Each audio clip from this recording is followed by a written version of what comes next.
नमस्कार साथियों, आप सभी का स्वागत है एनईजी कोचिंग क्लासेस के अंदर। तो अपनी क्लास चल रही थी एनिमल हस्बेंड्री। लास्ट क्लास में क्या पढ़ा? आवास के बारे में पढ़ा। और आवास में ही क्या पढ़ा था अपनों ने? खुला आवास, खुला आवास प्रणाली। तो जो मैंने आपको लास्ट क्लास के अंदर बताया था कि जो पशुओं का आवास है वो दो तरीके का होता है, ठीक है। एक तो होता है खुला आवास प्रणाली यानी कि ओपन सिस्टम, और एक होता है बंद आवास प्रणाली। तो खुली आवास प्रणाली थी वो अपनों ने कंप्लीट कर ली। आज बात करते हैं अपने बंद आवास प्रणाली की, ठीक है। तो जो बंद आवास प्रणाली है ना, इसको इंग्लिश में बोलते हैं कन्वेंशनल हाउसिंग सिस्टम, ठीक है। तो एक आप ये इंग्लिश वाला नाम ध्यान में रखना। और जो बंद आवास प्रणाली है इसको अपने पहले देखते हैं कि ये होता है क्या है। तो बंद आवास प्रणाली एक फार्म है अपना, ठीक है। तो फार्म के ऊपर भी छत होगी और नीचे फर्श होगा, ठीक है। और कोई भी ना ओपन स्पेस नहीं होगा, उस वजह से उसको बंद आवास प्रणाली बोलते हैं। कैसा होगा ये? जैसे ये अपना फार्म है, क्या है ये? अपना फार्म या पशुशाला है। तो ये ऊपर से भी इसके छत होगी, ठीक है, और नीचे फर्श बना होगा। तो ऊपर और नीचे दोनों से ये बंद है, तो इस वजह से इसको बंद आवास प्रणाली बोलते हैं। बंद आवास प्रणाली है ना ये, तो ये ज्यादा भारत के अंदर उपयोग में नहीं ली जाती। क्यों नहीं ली जाती? क्योंकि ये महंगी होती है, इस वजह से ये भारत के अंदर ज्यादा उपयोगी नहीं है। तो अपने बात करते हैं कि जो बंद आवास प्रणाली है ना, इसके अंदर क्या क्या आता है। जो जो बंद आवास प्रणाली है ना, इसके अंदर दो चीजें आती है। एक तो आता है, क्या क्या चीज आती है? एक तो इसके अंदर आएगा सिंगल रो सिस्टम। कौन सा सिस्टम? सिंगल रो सिस्टम, यानी कि एकल पंक्ति प्रणाली। और जो दूसरा है ना, वो आएगा डबल डबल रो सिस्टम। इसमें इसका नाम क्या है? यानी कि दोहरी पंक्ति प्रणाली। अब जानते हैं कि ये जो एकल पंक्ति प्रणाली है या सिंगल रो सिस्टम है ये क्या है, और ये जो डबल रो सिस्टम है ये क्या है।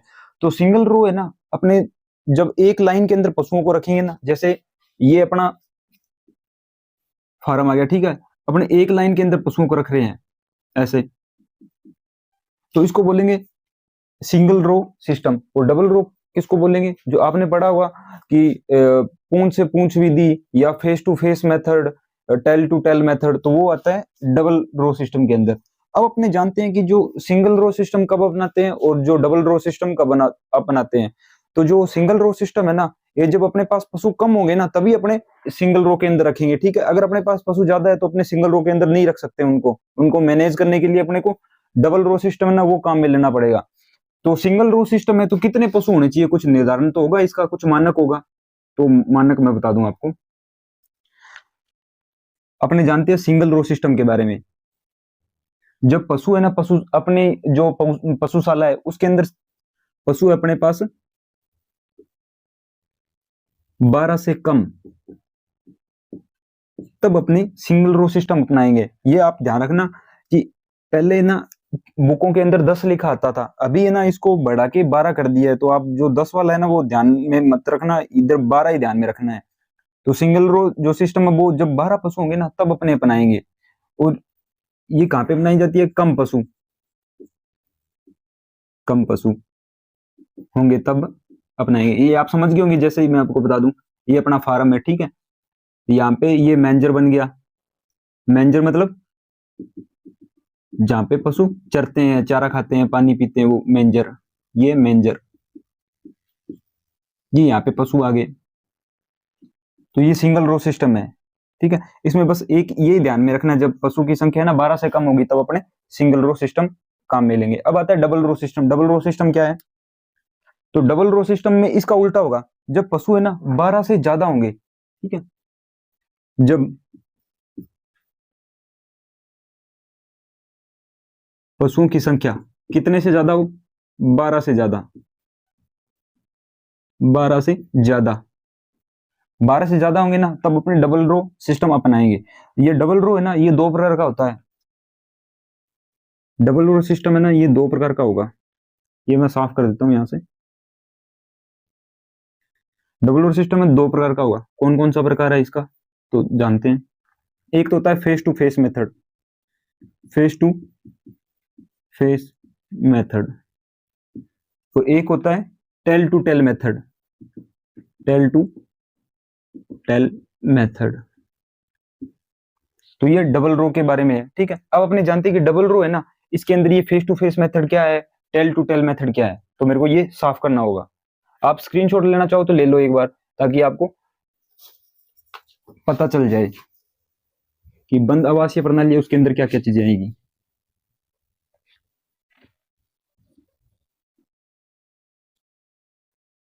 तो अपने पढ़ रहे हैं बंद आवासीय प्रणाली, ये दो प्रकार की होती है, सिंगल रो और डबल रो। अपन जानते हैं डबल रो के बारे में। डबल रो सिस्टम हिंदी में लिखने की कोई आवश्यकता है नहीं, क्योंकि आसान सा नाम है, ये आप याद रख सकते हैं, ठीक है। कितने प्रकार की बताई मैंने? दो प्रकार की बताई। पहला जो नाम है ना, वो होगा face to face, face to face, या मुंह से मुंह, मुंह से मुंह। अब नहीं जानते ये दूसरी कौन सी होगी, tail to tail. Tail to tail का मतलब पूंछ से पूंछ।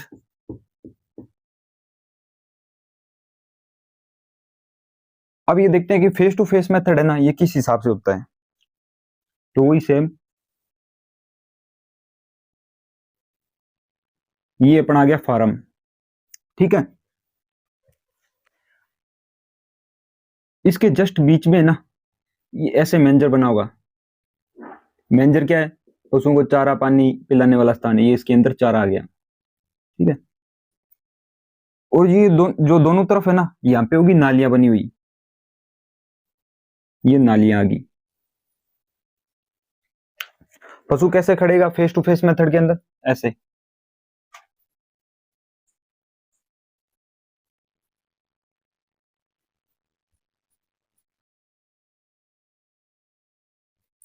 तो ये दोनों है ना, जो ये और ये दोनों है पशु की कतारें, ठीक है। तो इसका मुंह इसके सामने, इसका इसके सामने, इसका इसके सामने, इस वजह से अपने इसको बोलेंगे फेस टू फेस मेथड, ठीक है। तो ये आपको लेआउट तो समझ में आ ही गया। अब उन्हें जानते हैं कि इसके लाभ क्या है। लाभ,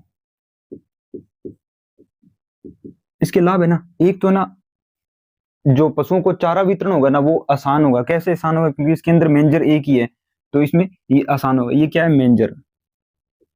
ये क्या था? नाली। क्योंकि जो नाली है ना, यहाँ से अवशेष है, जो अवशिष्ट पदार्थ है, गोबर मलमूत्र, ये यहाँ से अपने एक तरफ कलेक्ट करके बाहर निकाल सकते हैं पशुशाला से। अब आते हैं इसके लाभ की बात। तो इसके लाभ क्या है? जो चारा वितरण होगा ना, वो आसान होगा। क्यों आसान होगा? क्योंकि एक ही मेंजर में देना है, चारा वितरण आसान, ठीक है। दूसरा इसका लाभ है ना, वो है कि जो मेंजर की सफाई है ना, वो आसान होगी। क्या चीज? मेंजर की सफाई, मेंजर की सफाई आसान।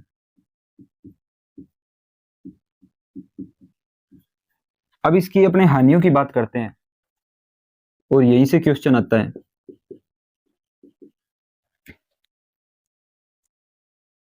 हानियों के अंदर अपने देखते हैं, तो जो फेस टू फेस मेथड है ना, तो अगर मान लो ये पशु है, इसके रोग है, तो ये सांस के द्वारा इस पशु के अंदर आ जाएगा। तो ये जो विधि है ना, फेस टू फेस मेथड, इसके अंदर ना ब्रीथिंग रिलेटेड या श्वास संबंधित डिजीज है ना, वो ज्यादा फैलने का खतरा रहता है। तो रोग फैलने की समस्या ज्यादा क्यों है? तो मैंने वो आपको बता दिया, क्योंकि फेस टू फेस है। उसके बाद में ये है कि जो हानि है ना इसकी, ये है कि इसमें पशुशाला की सफाई करना मुश्किल है। क्यों मुश्किल है? क्योंकि इसके अंदर दो नालियां बनाई हुई है, तो इस वजह से पशुशाला की जो सफाई है ना, वो मुश्किल है। पशुशाला की सफाई कठिन। तो ये फेस टू फेस मेथड, ठीक है। अब अपने बात करते हैं टेल टू टेल मेथड। ये जो फेस टू फेस मेथड है ना, इसको बोलते हैं फेस इन विधि। कौन सी? Face in. ये भी नाम आप ध्यान रखना, फेस इन। मेथड, ठीक है। फेस इन मेथड क्यों बोलते हैं? क्योंकि देखो जो पशुओं के फेस है ना वो एक दूसरे की तरफ है, ठीक है, और एक दूसरे के आमने सामने आ रहे हैं, ठीक है, इस वजह से इसको बोलते हैं फेस इन मेथड। अब अपने बात करते हैं टेल टू टेल मेथड की, तो वही सेम लेआउट बनाते हैं अपने, देखते हैं। तो ये आ गया अपना फार्म या पशुशाला। तो टेल टू टेल है ना, तो यहाँ पे आएंगे मेंजर। मेंजर क्या? पानी और चारा देने वाला स्थान, ठीक है। तो ये आ गया मेंजर, ये चारा आ गया यहाँ पे।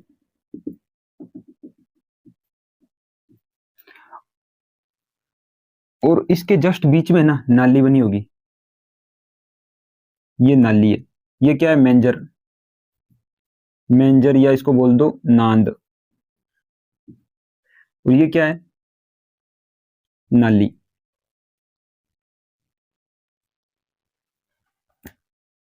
इसमें पशु कैसे खड़े होंगे? पूंछ टू पूंछ भी दिया, ठीक है, टेल टू टेल मेथड, ठीक है। तो देखो एक दूसरा जो पशु है ना एक दूसरे के ऐसे पीछे की साइड से मिलेगा, ठीक है। जैसे यहाँ पे पूंछ होगी इसकी, ये पूंछ होगी, तो ये टेल टू टेल मेथड है। अब अपने जानते हैं कि इसके लाभ क्या होंगे। लाभ, तो जो इसके नुकसान है ना या जो इसकी हानि है वो इसके लाभ होंगे। तो इसमें रोग फैलने की समस्या नहीं आएगी। टेल टू टेल मेथड इसके अंदर रोग फैलने की समस्या नहीं आएगी। तो रोग फैलने की समस्या या रोग फैलने की संभावना कम। क्यों कम है? क्योंकि पूंछ से पूंछ भी दी है, इसके अंदर फेस टू फेस नहीं है। तो फेस टू फेस के अंदर तो ब्रीथिंग से रिलेटेड डिजीज हो रही थी, तो पर वो इसके अंदर नहीं होगी। एक इसमें क्या है? पशुशाला की सफाई कठिन। तो इसमें पशुशाला की सफाई है ना वो कठिन नहीं होगी, आसान होगी। कैसे आसान होगी? क्योंकि नाली एक ही है, इस वजह से जो पशुशाला की सफाई है वो आसान होगी। पशुशाला की सफाई आसान।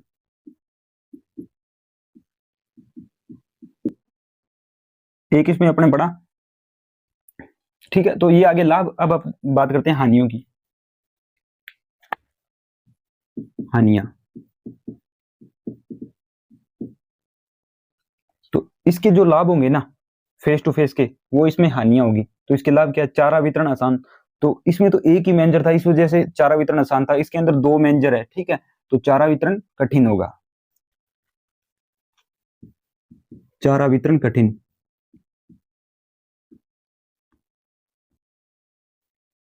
और एक जो मेंजर की सफाई है ना वो मुश्किल होगी। हालांकि पशुशाला की सफाई करना तो आसान होगा, पर मेंजर की सफाई करना मुश्किल होगा। कैसे मुश्किल होगा? क्योंकि इसके अंदर दो मेंजर है।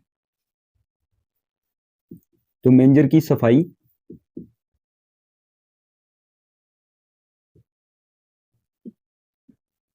क्यों कठिन है भाई? दो मेंजर है इस वजह से। तो ये मेंजर क्या है? मेंजर मैंने आपको बहुत बार बता दिया।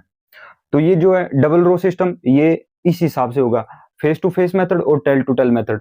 अब जो फेस टू फेस मेथड है इसको तो बोलते हैं फेस इन मेथड, और जो टेल टू टेल मेथड है ना इसको बोलते हैं फेस आउट मेथड।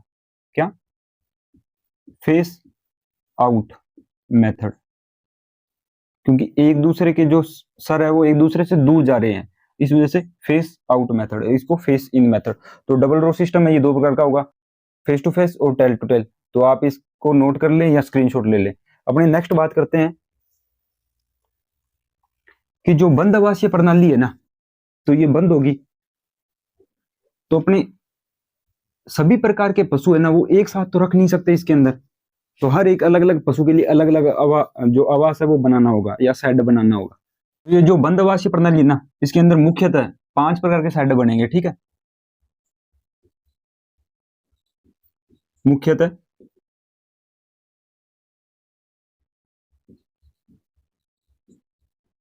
मुख्यतः 5 प्रकार के शेड, यानी कि आवास।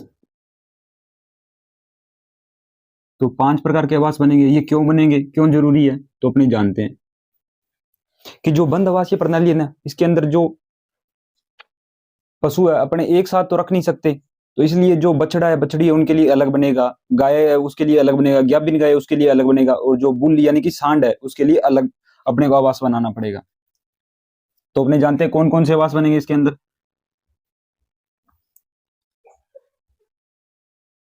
पहला पहला आएगा यंग स्टॉक सेड। ये क्या है भाई? यंग, यंग है ना जो, ये होगा बछड़ा,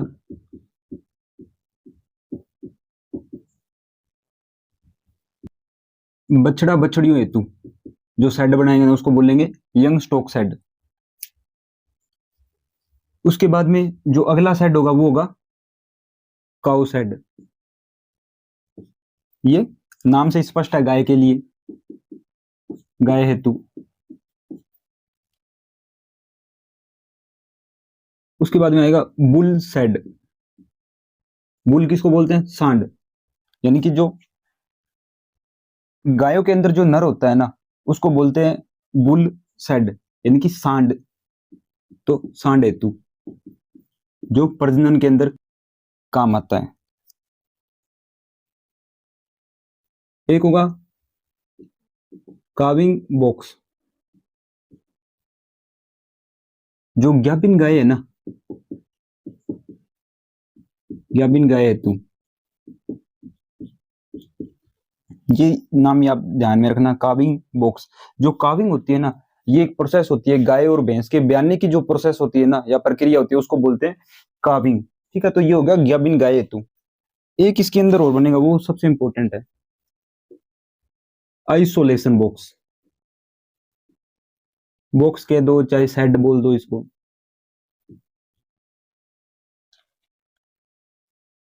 जो अपने पशु लेके आए हैं, नए पशु लेके आए हैं अन्य अन्यतर क्षेत्र से, ठीक है, तो उनमें कोई अगर कोई मान लो जैसे बीमार पशु निकल गया तो उसको अपने आइसोलेशन बॉक्स के अंदर रखेंगे। क्या? तो ये जो नए पशु या मान लो कोई रोगी पशु है, रोगी पशु को रखने हेतु अपने जानते हैं कि जो आइसोलेशन बॉक्स है ना, या आइसोलेशन और एक क्वारंटाइन, दो नाम होते हैं। एक तो क्या नाम है? क्वारंटाइन, क्वारंटाइन, ठीक है। एक होता है आइसोलेशन। जो क्वारंटाइन है ना इसको बोलेंगे संगरोध, और जो आइसोलेशन है इसको बोलते हैं हिंदी में अलगाव। तो जैसे अपने एक एग्जाम्पल के समझते हैं, एग्जाम्पल को लेके, जैसे क्वारंटाइन है ना, ये हर देश के अंदर होगा। ये तीन तरीके का होता है, एक तो इंटरनेशनल क्वारंटाइन होता है, एक होता है कंट्री का क्वारंटाइन, एक होता है डोमेस्टिक क्वारंटाइन।